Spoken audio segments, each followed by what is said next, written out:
It's not just a boarded-up house on South Parkway. This place means something to Adrienne Lewis. It's a family home. I wouldn't dare get rid of my mama's house. It's where her mother grew up and raised her. And my mom was getting ready to move back in, and she ended up passing. Laid to rest in August 2019.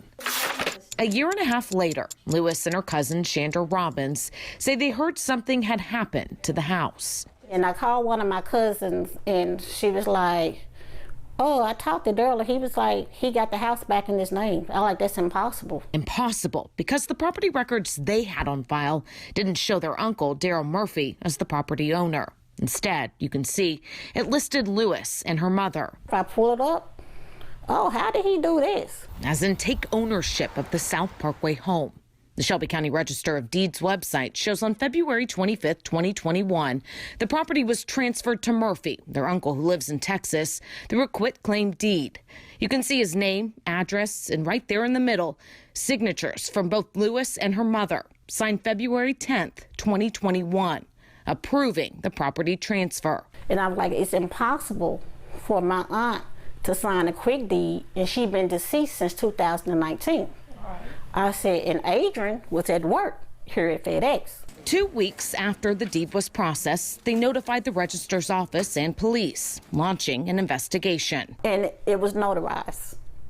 How can a notary notarize a document, a legal document, and the two people are not present? The same questions we asked earlier this year.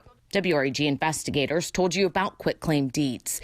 It's a fast way to transfer property, but they come with problems that both you and the Register of Deeds office have pointed out.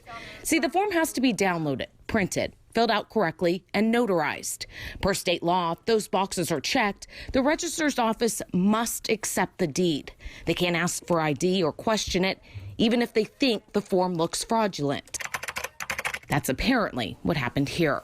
Despite the scribbles and Murphy's name misspelled, the form met the requirements when he reportedly turned it in. That's why it was processed. In the midst of that, I got a video showing him in the house, going through it, pretty much bragging, throw away everything that was in the house.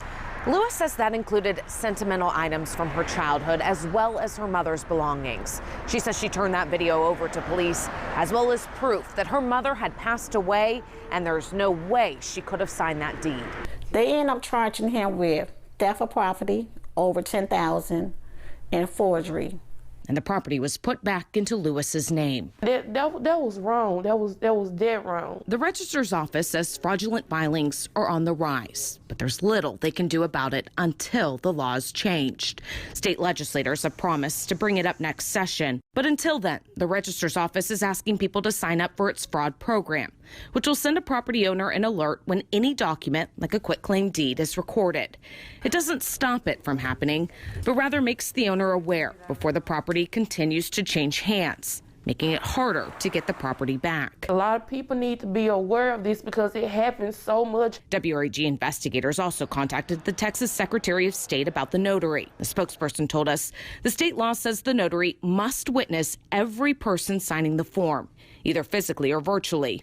And if the law isn't followed, they can suspend or revoke a notary's public commission for good cause, something these women knew well. We both are notaries. We clearly know. Now, they offer other homeowners this advice. Check on their property periodically. Preventing your home or property from falling into the wrong hands. Jessica Gertler, WREG News Channel 3.